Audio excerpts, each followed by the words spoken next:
National Party, BJP, has promised 2 crore jobs a year. So if you make a rough calculation even, it's 20 crore jobs that they should have given over the last 10 years. Yeah. If you have the youngest demographic in the world and they're all unemployed, that's the biggest disaster you're looking at. Yeah. So what we need to do as a government, as a helping hand, is identify the pockets where the youth can be used. Create opportunity. That's what Mr. Rahul Gandhi also announced first. What the BJP and BRS have done is they have also been at an era of the social media, right? The aspirations of an individual has gone up with the social media growth. It so happens that these guys also are there, and instead of being responsible governments, they've let it overtake. So you show only aspects and fragments of certain lifetimes where people think, oh, everybody's life is like that, and you know the suicide rates or children getting into depression, looking at those aspects of why is my life not like that. Welcome to NewsMeter. We are here with Gaddam Vamsi Krishna, the young nominee from Congress Party for Pedapalli. Hello. Hi. So we would like to understand from you, since you have been a technocrat and you have been into the energy sector. This region is a region of coal mines and thermal power plant. Yeah. With your expertise as someone from the renewable energy sector, do you think there will be some kind of renewable energy plant or something that you will do here in this sector once you are elected as an MP? Sure, absolutely. So I'll just give a brief background of where I come from in terms of the energy sector. I got the opportunity to study the Indian market, the solar market very specifically. Yes. I was very keen on coming up with new solutions in the energy space. So I developed a product wherein people go in for rooftop solar. I'm sure you're familiar with that, where they put a roof and then a solar panel on top of that. And what we did is, my team and I, we came up with a solution where it's a single product. We infused solar cells into the roof itself directly. So it's a single roof layer, and that's the roof, and that generates power. So we got great response in that in terms of adoption, because application wise solar is very difficult, as you know, especially in urban spaces. Coming to this area of Pedapalli region, actually I don't know if you got a chance to see near Ramagundam, and there's a huge NTPC plant. Apart from the coal and thermal power plants, there's a huge solar setup also, which the NTPC have taken up. But the problem with that is it's all on ground.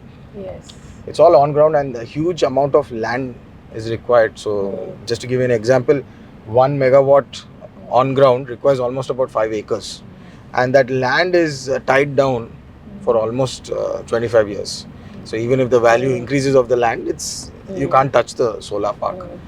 So given that space, and also given the space in terms of the entire energy usage across the world, you're seeing even countries like America and Europe, they can't switch 100% to solar immediately, right? The entire game of coming up with electric revolution. So I have an electric bike startup also. I don't know if you are familiar with that. I got into electric bikes as well. The entire exercise is to become net zero, right? So become energy carbon negative rather, not the carbon positive. So I think there's a transition that needs to happen. We have to be very conscious about the jobs, the livelihood of the country, and also the energy needs. So today, unfortunately, people from America or Europe, they talk very big on carbon neutral and energy and solar and renewable, but they forget to acknowledge the amount of thermal they are dependent on. And India is a fraction of it for the population that we have. So it is very important to develop both side by sides, renewable as well as thermal.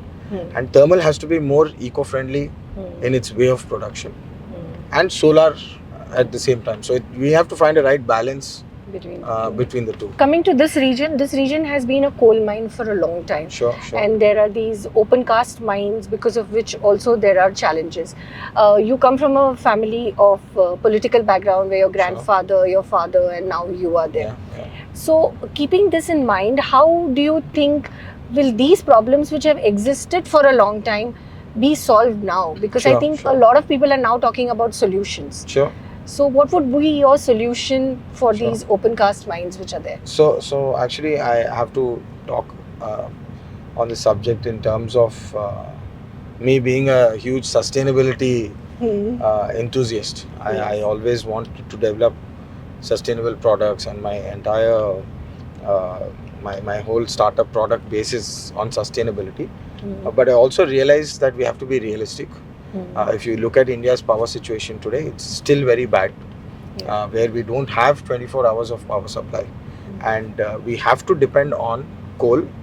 And like I said, in the transition phase, you have to depend on renewable energy as well. So it's I think both in terms of the dependency.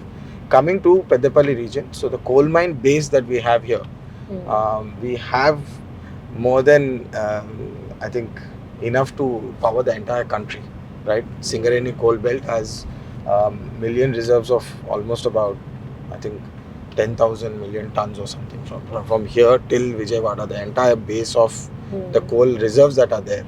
And this can last us for the next, so many years. But the issue is how effectively are we catering to the power needs instead of depending on imports when we have our own coal. And I studied a lot about the coal grade, coal quality and all that as well. We have good grade quality. We don't need to depend on what do we say, input from Australian coal mines or international coal mines. We have to develop sustainable practices to use the thermal plants efficiently. We have to increase the new bases. So we have to open up some more open casts. So that was one of my one of the things I was advocating, in the sense, not privatize these coal mines, which the previous government did. They actually auctioned and sold Singareni coal mines, which is a disaster, because the entire livelihood of this area, the Singareni workers belt, if just to give you an example, almost about 30 years ago, when Singareni was doing bad, it went to BIFR. My grandfather was the one who got a loan of about 450 to 1,000 crores, interest-free loan, to help the institution, thereby saving more than 1 lakh of jobs just in this belt.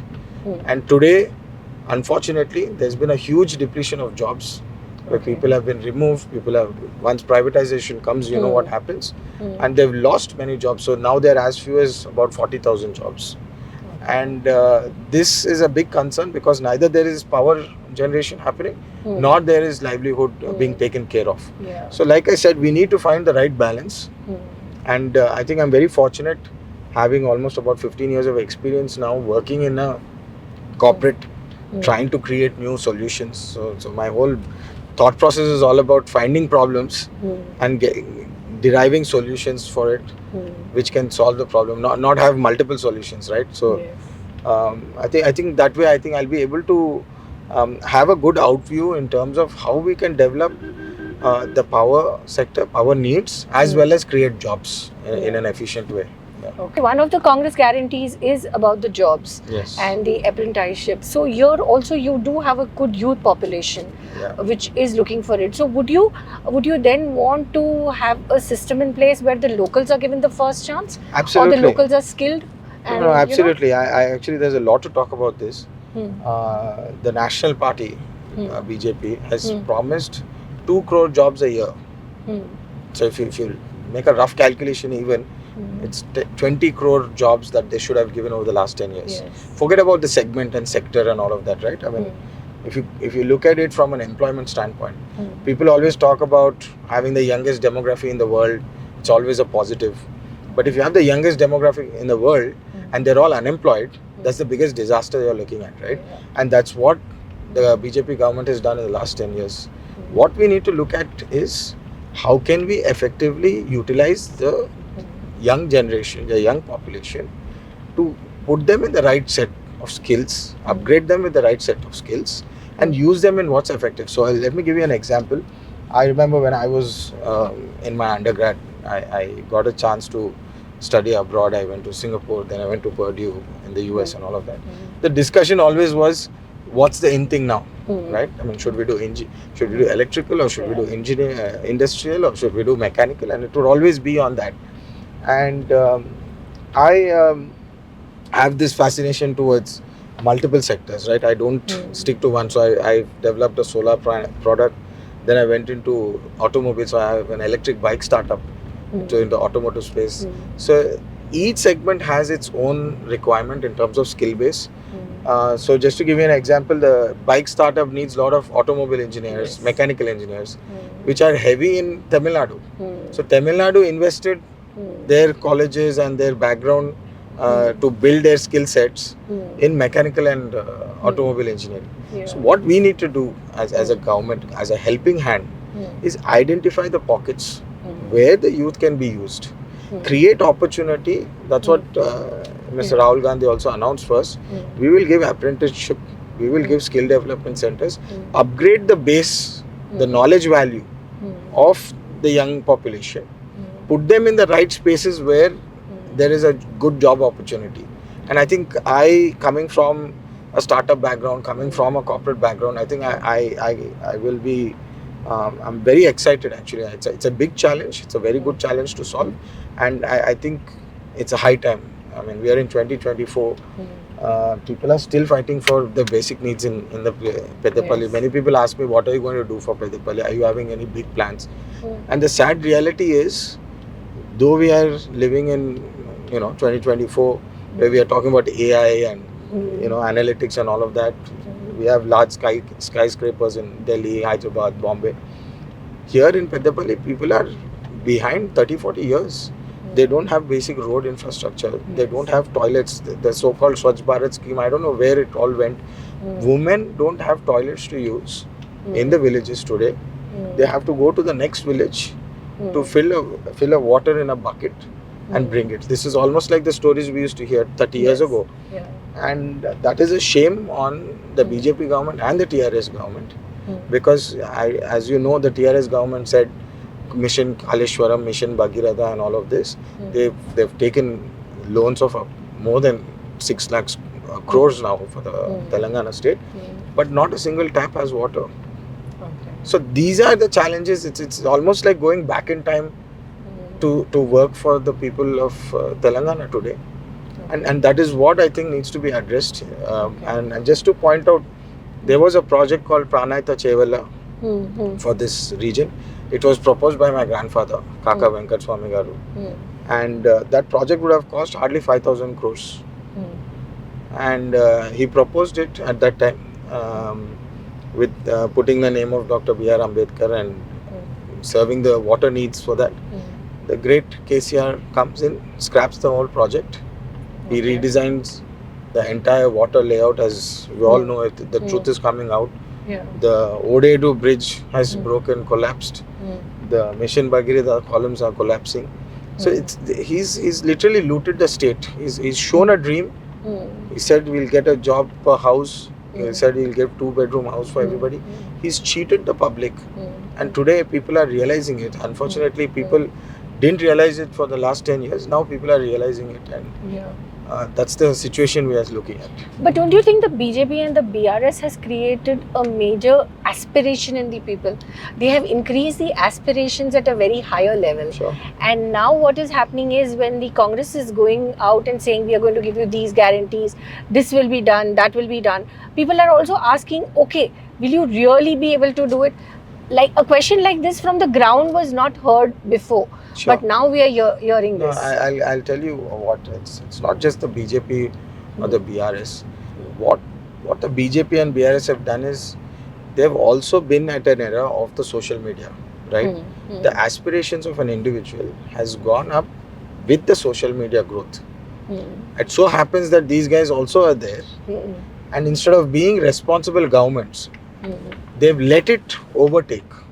In the sense, everybody has access to a phone, and they see what's on Instagram, YouTube. I remember when I was in college almost, I think, 15, 16 years ago, 20 years ago, when I was in high school, that was when Facebook first launched. And I remember it was very exclusive, right? They said, oh, you're from Purdue. Only then, if you have a Purdue ID, only then you can access Facebook, right? That's how they launched at first. And that sense of exclusivity was there. People felt, oh, I'm in this exclusive network. And today, if you see, that network is spread everywhere. There's no exclusivity. In fact, everybody has access to what the PM has access to what people here who are suffering without a livelihood have access to. They can access the same content that's on YouTube and Instagram. And that the BJP government and the BRS government have misused, where they've cheated the public, showing them like I'm a big advocate of this, where social media can be used for the greater good of the society and also to destroy the society, right? So you show only aspects and fragments of certain lifetimes where people think, oh, everybody's life is like that, and the suicide rates or children getting into depression, looking at those aspects of why is my life not like that. And that is what the BJP and BRS have done. And Congress, I think, in a way, is being more responsible. I think you must have seen Mr. Rahul Gandhi's speeches on Instagram and YouTube also. He says, do you think the Ambani kids and Adani kids are swiping through Instagram daily? Don't do that. He literally, there's a video on him saying that. So I think we have to be more responsible as governments. And yes, people are more taken aback. I when I'm giving interviews also, when I tell them I'm going to work on the basic necessities of life, right? Roti, kapda, makan. And I keep, even before I joined this space, I used to say roti, kapda, makan, but now it's power and mobility, because I'm in the renewable space and I'm in the mobility space. And sadly, even roti, kapda, makan is not addressed here. So I think Congress has spent the last 70 years in terms of establishing the foundation. I think people criticizing Congress like the BJP and KCR or even KTR should realize that their parents or their foundation was in the Congress rule. They wouldn't be talking whatever they are talking, or wouldn't be having access to whatever they have access to, if not for what leaders like PV Narasimha Rao or the Congress leaders have done. So yeah. While we are seeing now the Kaleshwaram burden is on Revanth Reddy's, Similarly, at the central level, once if there is a change in the government, there'll be also a lot of burden which will come for the new government, and there'll be a lot of course correction that will have to be taken up. Given all that, how are you all going to balance and focus it out? Sure. Because we now find that, the state government is also struggling a lot because of what happened in the last 10 years. And they are not able to focus on what they have promised. So that is also one of the challenges which is being seen. No, so I have a great take on this actually, because I do realize that the financial situation of the state is really bad, right? It's when we started off, when Telangana was achieved, we were 75,000 crores positive. And today we are 6 lakhs negative, 7 lakhs, I think 7 lakhs negative. And what the TRS party claims is, oh, why haven't you done this? Why haven't you have done that? Why haven't you done? Out of the 6 guarantees, they keep trying to pinpoint. But the fact and the reality is that out of 6 guarantees, 5 guarantees have started. The free bus travel. I'll give you a great example. I happen to have chatted with the TSRTC chairman, Mr. Sajinar, also, out of my curiosity of the thought process and the background which my mind thinks with. I said, sir, how is this going to be a reality or positive? So he said, Vamsi, there are 50,000 people working in TSRTC. And in spite of giving this freebie of women travelling, we are net positive and the institution is profitable. And I think that really speaks a lot in terms of what the doubt in the mind comes, saying if the state is already so run down, how are we able to offer such schemes? I think what the Congress party leadership is trying to do right now is identify our strengths and weaknesses. And I think on a personal level, I do this. For myself also, I always do SWOT analysis as an individual, and I think as a company anyway we do, and we should do it as a state also. How can we play with our strengths and increase our income flows?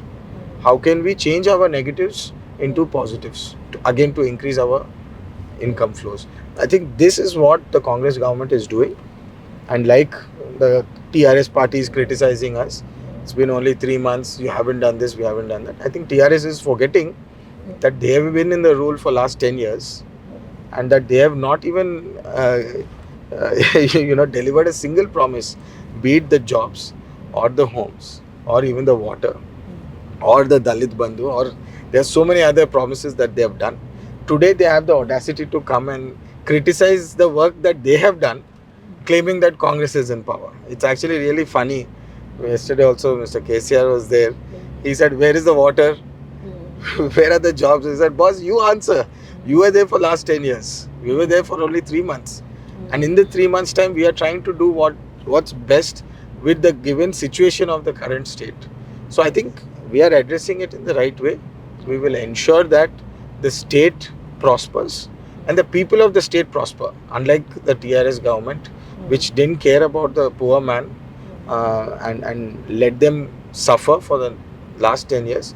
I think definitely once Congress is now in the right position to go forward and upward. You are quite a young person in politics now, and this is Sure. your first stint, but you seem to have the right kind of experiences. So, are you also going to look at a greater role if the Congress government is formed at the center? No, I think it's a very tricky question that you have asked, but let me answer it in the way I look at things. I think I have always been very sober in terms of my mindset because of my family beginnings. My grandfather, literally, he was the son of a soldier in the Nizam army who quit that job saying this is ridiculous and we need to fight for what is right. And then my grandfather, he worked as a maestri, like a daily wage laborer. And from there, we came up step by step. He got an opportunity in politics. Then my father had a startup, the company that I worked for. It's a 40-year-old startup where he started the company with barely 5 lakhs of rupees at that time. And that's the reason even I wanted to do something on my own. I have my own startups. I've developed 2 new products. I have patents on that from America and India. And why I'm sharing all this is the mindset is very different, right? Like I am not like a typical politician family's next generation or a business corporate's next generation. I think that I should really thank that I should really thank my upbringing and my parents and my grandfather, because we've always thought in a very grassroots level. We always think from a very basic level. And just to give you an example, suddenly this comes to my mind. When we were kids, my parents used to always say, don't open the tap with full flow. They used to always say, do it small. And we used to all get irritated saying, what is this? There is water, right? And today, after 30 years, when I'm in this region, I'm seeing people suffering for water, traveling literally 5 kilometers from one village to another with a small bucket full of water. I realized why we were taught that, and now I'm teaching that to my kids. So I think from that point of view, I think if we do good to 10 people, if we do good to 1,000 people, and then upward thereon, I think as a state, as a country, if we go forward, I think that's more than what we can aim for in life. So that's me. So I do think you have a huge burden, especially getting the youths quite a lot of jobs. Thank you. So, thank you very much. Thank you so much.